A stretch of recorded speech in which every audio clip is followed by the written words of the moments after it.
Hello friends, જય અંબે, જય માતાજી। આજે આપણે મગની દાળની કચોરી બનાવીશું। મોગર મગની દાળ જે મેં પલાળી લીધી છે અને મસ્ત હાથે દબાવો તો દાણો ઇઝીલી તૂટી જાય। એને આપણે થોડીક જ, બહુ નહીં પણ થોડીક જ કચરી કરી લઈશું। વધારે એકદમ પીસી નહીં લેવાની, સેજ દાણો તૂટે ને એ રીતે આપણે એને પીસી લઈશું।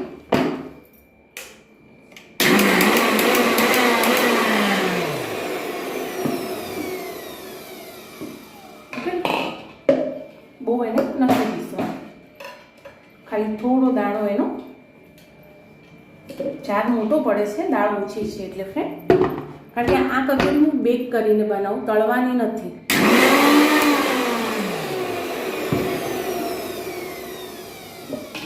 ચલો આપણે એના મસાલા તૈયાર કરી લઈશું। પાણી કેવું કશું હશે અંદર તો એમાં બળી જશે, જેમ આપણે બેક કરીશું એમાં પહેલાં તો આપણે એનો મસાલો તૈયાર કરીશું, એમાં બી પાણીનો ભાગ હશે તો બળી જશે, વાંધો નહીં। આ રીતે આપણે બધી દાળ એમાં કાઢી લઈશું। સોરી કે દાળ ઢળે કરે તો ચિંતા નહીં કરવાની, રસોઈ બનાવતા હોય એટલે રસોડું તો બગડવાનું છે। ચલો પહેલાં આપણે એનો મસાલો કરીશું। આ તળી થાય બહુ જ મસ્ત થાય, પણ હેલ્ધી કોઈને તળેલું ના ખાવાનું હોય તો એના માટે આપણે બેક કરીને કરીએ। ચાલો મેં કીધું એ રીતે આપણે પહેલાં મસાલો તૈયાર કરી લઈશું। તો એના માટે હું 1 ચમચી જેટલું તેલ લઈએ, એમાં તમારે જીરું, હિંગ, રાઈ કશું જ ના નાખવું હોય તો ચાલે, ડાયરેક્ટ તમે જે દાળ પીસી લીધી હોય એ દાળ લેવાની, પણ એના પહેલાં તમારે 1 ચમચી કે અડધી ચમચી ચણાનો લોટ લેવાનો, એનાથી ટેસ્ટ બહુ જ મસ્ત આવે છે। પહેલાં આપણે લોટ શેકી લઈશું અને ગેસ ચાલુ કરીશું, કારણ કે મારું બાઉલ એકદમ પતળું છે સ્ટીલનું, બને ત્યાં સુધી મને બનાવવું ગમે છે બાઉલ આવા સ્ટીલના હોય એમાં। આ મસ્ત શેકાઈ જાય એટલે આપણે પછી આપણી દાળ જે પીસીને લીધી હતી એ લઈ લેવાનું અને મસાલા કરીશું। આજે આપણે મસ્ત બેક કરીને કરીએ, તો કોઈને ડાયટ ઉપર હોય કે ભાઈ ના પાડી હોય કે બહુ તેલ નહીં ખાવાનું, તો એના માટે બી તમે આ કચોરી બનાવી શકો। અને જો કોઈના ઘરે એર ફ્રાયર હોય તો સૌથી સારું છે। એર ફ્રાયરમાં તો લોકો ભજીયા, પૂરી બધું જ બનાવતા હોય છે ફ્રેન્ડ। એમાં ખાલી પહેલાં આપણે હળદર અને મીઠું નાખીશું, ખાલી બીજું કશું જ નહીં નાખીએ, મરચું, ગરમ મસાલો, કારણ કે ડ્રાય શેકવાનું હોય ને એટલે ઉડે ફ્રેન્ડ। આપણે જે કાચાપણું છે ને એને દૂર કરીશું। ચલો ફ્રેન્ડ, મેં એને બરાબર ડ્રાય શેકી લીધી છે, પણ હજુ બી હું મસાલા એડ નહીં કરું, એકદમ ઠંડી થશે કારણ કે મરચું બળી જાય ફ્રેન્ડ, એટલે આમાં જશે ગરમ મસાલો અને મરચું, મીઠું હળદર તો આપણે નાખી દીધી છે। ચલો ત્યાં સુધી આપણે આ ઠંડુ થાય ત્યાં સુધી આપણે એનો લોટ તૈયાર કરી દઈએ। ચલો ફ્રેન્ડ, આપણે એનો હવે લોટ બાંધી લઈશું। આપણે બેક કરવાની છે એટલે ના ઓવન હોય કે ના એર ફ્રાયર હોય તો આપણે આ રીતે બેક કરીશું। તો જેમ મેં કીધું, હું પિઝા કે ગાર્લિક બ્રેડ જે હોય હું એ મારા લોખંડનો વેસ્ટ તાંસળું છે એમાં જ બનાવું છું, તો મેં એને પ્રીહીટ કરવા મૂકી દીધું છે, બરાબર। ત્યાં સુધી આપણે લોટ બાંધી લઈશું। હવે એમાં બહુ નહીં બનાવીએ, માપની જ બનાવીશું આપણે, જેટલી આપણને બેક તળીને ખાવતા હોય એટલે વાંધો ના આવે, પણ આ તો એમ લાગે કે કેવો ટેસ્ટ લાગે છે એવું તો તમને બતાવું કે કઈ રીતે બને છે। જો આ રીતે મેં ડ્રાય મસાલો કરી લીધો છે, ખાલી આપણે ગરમ મસાલો જે તમારા ઘરે વપરાતો હોય એ અને મરચું એડ કર્યું છે ફ્રેન્ડ। હવે આપણે બાંધી લઈશું મસ્ત કચોરીનો લોટ। ચલો એમાં જશે મોયણ, પણ એ ઘીનું લઈશું આપણે, કારણ કે બેક કરવાની છે અને ઘી વસ્તુ એવી છે કે સારી જ લાગે। આમ બી કચોરીમાં મોયણ ઘીનું જ સારું લાગે। અને મીઠું એડ કરીશું, વત્તા 1 ચપટી જ, 1 છીકણી જેટલો બેકિંગ સોડા, પણ છીકણી જેટલો, ખાલી એમ લાગે કે નાખવા ખાતર બેક કરવી છે ને એટલે એના લેયર છૂટા પડે અને મસ્ત ફૂલે એ માટે બધું આપણે મિક્સ કરી લઈશું। ઘી જ્યાં સુધી આપણું હાથથી મેલ્ટ થઈ અને બધામાં ભળી ના જાય ત્યાં સુધી આપણું ટાંકણું બી ક્રિએટ થઈ જશે.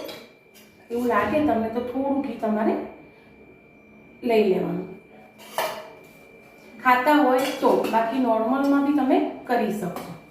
એવું નહીં કે આપણે તળવાની નહીં તો બધી ચામાં પેલું કરી લઈશું, નાખે એવું નથી.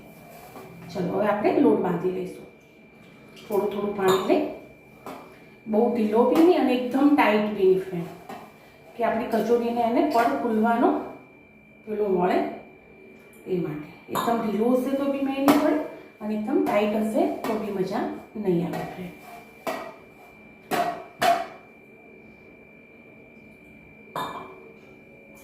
એવું લાગે તો પાણી પહેલાં હાથમાં લેવાનું, એના ઢીલો બી થઈ જાય અને તમે ધ્યાન બી રહે. બસ હવે મારે પાણીની જરૂર નહીં પડે. હવે હું એના લોટને મસ્ત મસળી અને 10 મિનિટ સુધી રેસ્ટ આપી દઈશ.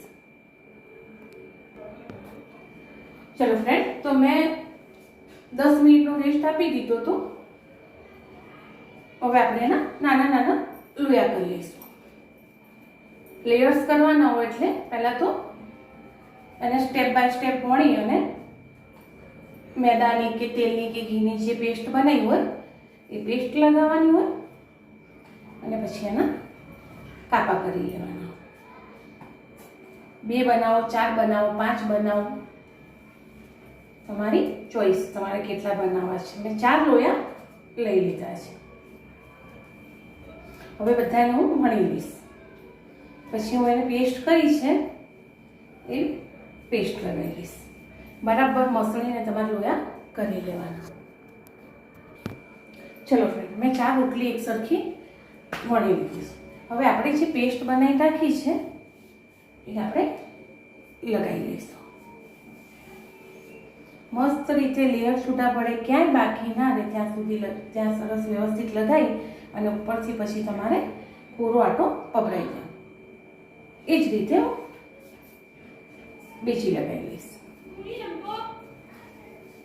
કાળું છે રોટલીનું પેલું એ છે હો, એટલે એવું ના સમજતા કંઈ કચરા જેવું છે ફ્રેન્ડ. તેલમાં કે ઘીમાં શું રોટલીનું આ થડી જાય ને એટલે કાળાશ આવી જતી હોય. ફરીથી આપણે પાછી પેસ્ટ થર્ડમાં લગાવી દઈશું. ઓછી પડે એવું લાગે કે તમે માપની કરી છે તો તેલવાળો હાથ બી કરીને કરી શકો છો. થોડી વધારે લગાવી છે, મેં માપની જ કરી હતી, પણ એમ થાય કે આપણા લેયર બરાબર ઉખડવા જોઈએ. ઓકે ને?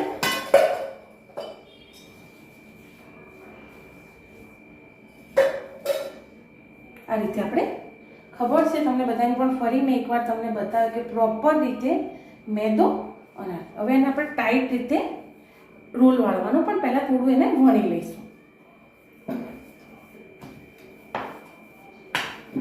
હળવા હાથે વણવાના તો એના લેયર ચોટી ના જાય ફ્રેન્ડ. આ રીતે કરી અને પછી એનો ટાઈટ આપણે રોલ વાળી લઈશું. એકદમ ટાઈટ વાળવાનું અને એવું લાગે કે સાઈડનું ગુલ છૂટી જશે તો તે સાઈડ ઉપર પાણી લગાવી દેવાનું અને એ જ બાજુ ફેરવવાનું એટલે ઉખડી ના જાય.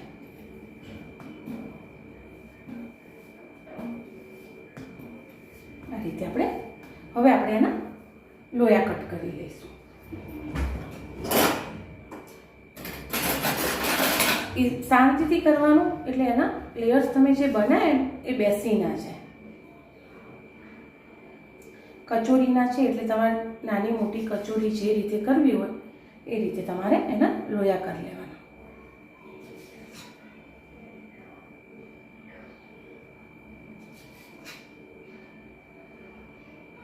તમને એના લેયર બતાવું ફ્રેન્ડ કે કેટલા થયા છે. દેખાય છે ને? એર ફ્રાયર હશે ને તો તમને બેક કરવામાં એર ફ્રાયર હોય, ઓવન કે તમે જે વાપરતા હોય તો બી તમારે મસ્ત બેક થઈ જશે. આમાં કરવાનું એટલે થોડો ટાઈમ બી લેશે અને થોડું ધ્યાન આપી જવું પડશે. હવે આપણે એને મસ્ત અળવા હાથે દબાઈ દઈશું અને અળવા હાથે વણીશું. બહુ ભાર દઈને નહીં વળે અને કોઈ પડ ખુલી જાય તો એને નીચે દબાઈ દેવાનું ફ્રેન્ડ. મારા પડ અત્યારથી જ મને ખુલતા લાગી રહ્યા છે. બેક થતાં થતાં મસ્ત ખુલી જશે છે ને.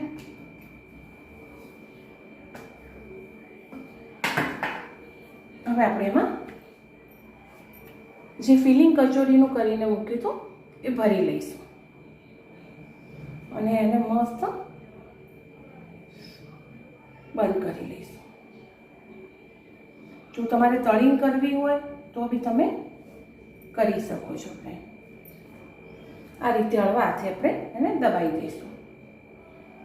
બને ત્યાં સુધી તમારા પડ ખુલવા ના જોઈએ તો તમારી કચોરી બેક બરાબર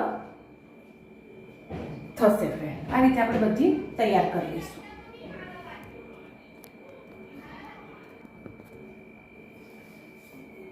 ચલો બધી કચોરી મેં એ રીતે તૈયાર કરી લીધી છે. હવે લાસ્ટ છે, લાસ્ટ બી હું રીતે ભરી લઈશ. આમાં ઓવન હશે ને તો તમારે પરફેક્ટ ઓવન કે એર ફ્રાયર કે માઇક્રો કે જેમાં તમે બનાવતા હોય એમાં પરફેક્ટ લેયર ખુલશે. આમાં શું બેકમાં થોડું આપણે ઘરનો જુગાડો કરેલો છે ને એટલે થોડું પેલું થાય, પણ તો બી આપણે કચોરી પહેલી વાર કરી રહ્યા છીએ તો ફ્રેન્ડ જોઈએ કે કેટલી ફૂલે છે. કારણ કે મારી ગાર્લિક બ્રેડ કે જે બી હોય છે તો હું મસ્ત કરું જ છું. ચલો કચોરી મેં તૈયાર કરી લીધી છે. એક બી બહુ જ મસ્ત થઈ ગયું છે. હું એમાં કચોરી ગોઠવી લઈશ. દેખાય છે ને તમને લેયર્સ? તળ્યા હોય ને તમે તો ફ્રેન્ડ આ લેયર એટલા મસ્ત ખુલે ને, પણ આજે આપણે હેલ્ધી વેમાં બનાવી રહ્યા છીએ. તો આપણે દેખીએ કે આપણને કેટલું રિઝલ્ટ મળે છે. મસ્ત ને. ચલો ઢાંકી દઈશું. ધીમાં આપણે એને અડધો 3 કલાક સુધી અડવાનું છે જ નહીં, પછી જોઈએ કે કેવું બને છે. ચલો ફ્રેન્ડ આપણે દેખી લઈએ કે કચોરી આપણી લગભગ કલાકનું આઈડિયા તો આપણે રાખવાનો. મેં તમને કીધું અડધો 3 કલાક પછી ખોલીને જોવાનું. તો આપણો 3 કલાક થઈ ગયો છે. તો આપણે એને ખોલીને મેં તો જોઈ તો લઈ દેખો, હું તમને બતાવું. હવે આપણે એને ફેવરી લઈશું. જો છે પડ ખુલે છે પણ ટાઈમ લાગશે, ધીરજ રાખવી પડે તમારે. હવે આપણે એને ફેવરી લઈશું. હા બસ જો શેકાયેલી લાગે છે ને, નીચે પ્રોપર શેકાઈ ગઈ છે. આપણે આ રીતે બધી એને ફેવરી લઈશું ફ્રેન્ડ. હવે પાછું આપણે 15 મિનિટ એને 10 મિનિટ પછી પાછી ચેક કરી લેવાનું, કારણ કે હવે તપેલી છે ને નીચે, એની કઢાઈ બી તપેલી છે અને મીઠું બી છે, પ્રોપર તપેલું છે. હવે 10 મિનિટ પછી આપણે એને જોઈ લઈશું. એટલે 1 કલાકની ગણતરી તમારે બેક કરવામાં રાખવાની. અને જો ઓવન કે એર ફ્રાયર એવું હોય તો ફટાફટ થઈ જ જાય, એમાં તો બહુ વાર લાગે જ નહીં. ચલો તો આ બી આપણું ઘરનું ઓવન સારું છે બનાવેલું.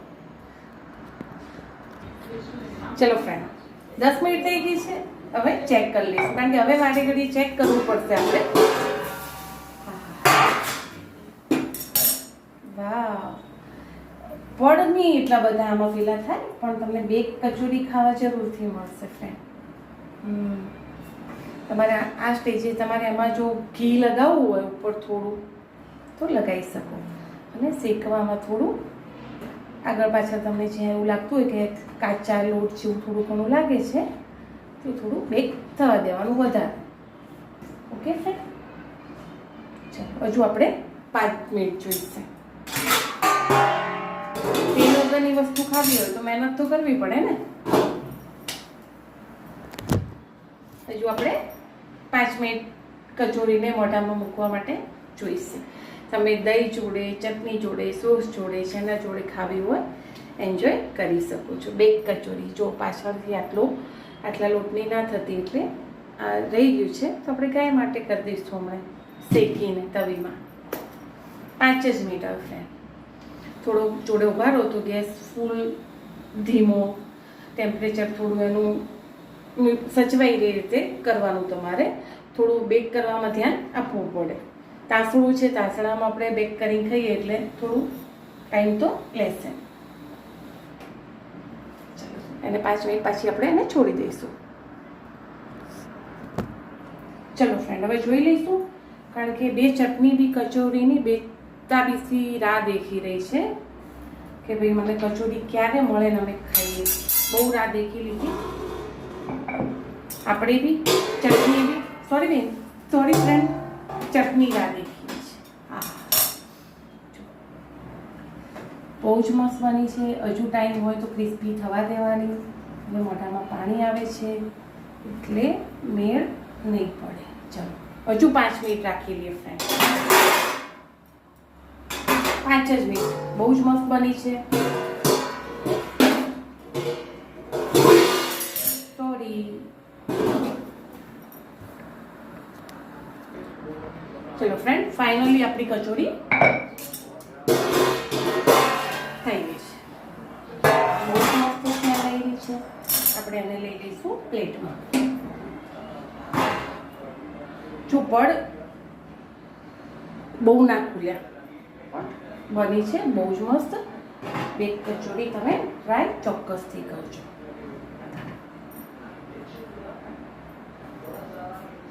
આ છે મારી મસ્ત